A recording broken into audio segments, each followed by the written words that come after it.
You tell yourself this time will be different. You make a plan, set a goal, and feel motivated, ready to change. Maybe it's quitting smoking, eating healthier, waking up earlier, or finally sticking to that workout routine. And for a while it works. You're strong, in control, doing everything right. Then, without warning, something shifts. You slip, just once, but once turns into twice, then 3 times. Before you realize it, you're right back where you started, trapped in the same cycle, making the same excuses, feeling the same frustration. And then comes the worst part. You start wondering if something is wrong with you. Why do you keep failing? Why can't you just break the habit and move on? Why does it feel like you're fighting against yourself? The truth is, it's not about willpower, and it's not about motivation. It's about how your brain is wired. Bad habits don't just exist in your actions. They live deep inside your neurology, embedded in automatic loops that dictate behavior without you even realizing it. Until you understand how habits actually work, you will keep repeating the same cycle forever. The reason breaking bad habits is so difficult lies in the way the brain forms patterns. Every habit, good or bad, follows the same process. First, there is a cue, a trigger that starts the behavior. This could be stress, boredom, a specific time of day, or even a certain environment. Second, there is the routine, the actual habit itself, whether it's reaching for a cigarette, scrolling on your phone, or grabbing junk food. Third, there is the reward, the moment your brain releases dopamine, reinforcing the habit and making you want to repeat it. And that is where the real trap lies. The more times you repeat a habit, the stronger the neural pathway becomes, like a road being paved smoother and wider with each use. Eventually, your brain stops questioning it. The habit becomes automated, and suddenly you're doing it without even thinking about it. This is why willpower alone is useless. Most people believe they just need to try harder to break a habit.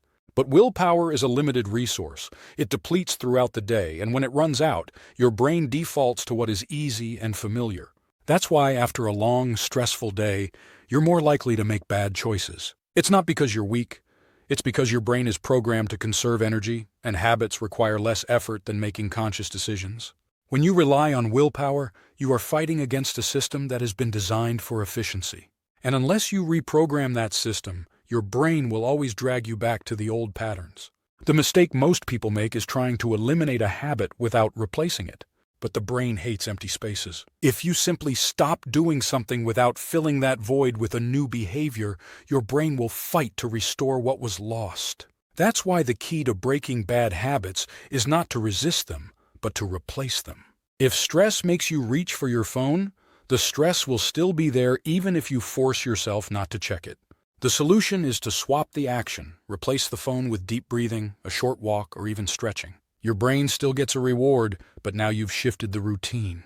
The same goes for emotional eating, procrastination, or any other habit. You need to redirect the pattern, not just stop the action. Another hidden force that keeps habits alive is your environment.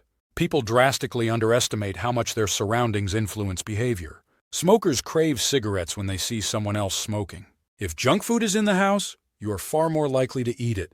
If your phone is within reach, you will check it, even if you don't need to. Your brain is lazy, always looking for the easiest option. That means one of the most powerful ways to break a habit is to change your environment. If you want to stop checking your phone, don't rely on willpower. Put it in another room while you work.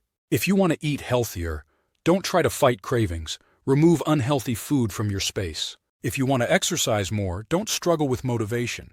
Lay out your workout clothes where you can see them. Small changes in your surroundings can dramatically change your behavior without you even realizing it. But even if you change your environment, even if you replace the habit, there is still one reason why people fall back into old patterns.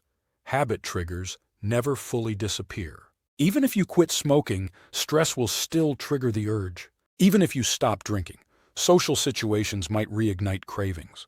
Even if you fix your diet, emotions might still make you want comfort food. The mistake people make is assuming that once a habit is gone, it's gone forever. It's not. The neural pathway still exists, it's just dormant. And if you don't override it with a stronger habit, it will reactivate the moment you let your guard down. That's why true habit change requires 2 things: repetition and identity shift. First, you need repetition. Studies show it takes an average of 66 days to form a new habit, meaning you must repeat the new behavior long enough for it to become automatic. Even when it feels awkward, even when it's hard, even when you want to quit. Every time you repeat the new habit, You weaken the old one and strengthen the new neural pathway. Second, and more importantly, you need an identity shift. Most people focus on what they do instead of who they are. But true change happens when you shift your identity. Instead of saying, I'm trying to quit smoking, say, I am not a smoker. Instead of saying, I'm trying to exercise more, say, I'm an athlete. When you start seeing yourself as the kind of person who naturally does the right thing, your actions follow automatically. At the core of every habit is a belief about who you are. If you believe you are someone who always procrastinates, you will. If you believe you are someone who always fails at dieting, you will. If you believe you are someone who is bad at discipline, you will be. Your brain always works to prove your identity true. And the moment you shift your identity, the battle is already won. You don't fail because you're weak. You don't fail because you're lazy. You fail because your brain is following a program that was wired by repetition, by environment, by identity. And if you want to change your habits, you need to change the program. Stop fighting the old habit, replace it. Stop relying on willpower, change your environment. Stop trying to quit something, become someone new. Because the moment you shift your identity, everything else falls into place.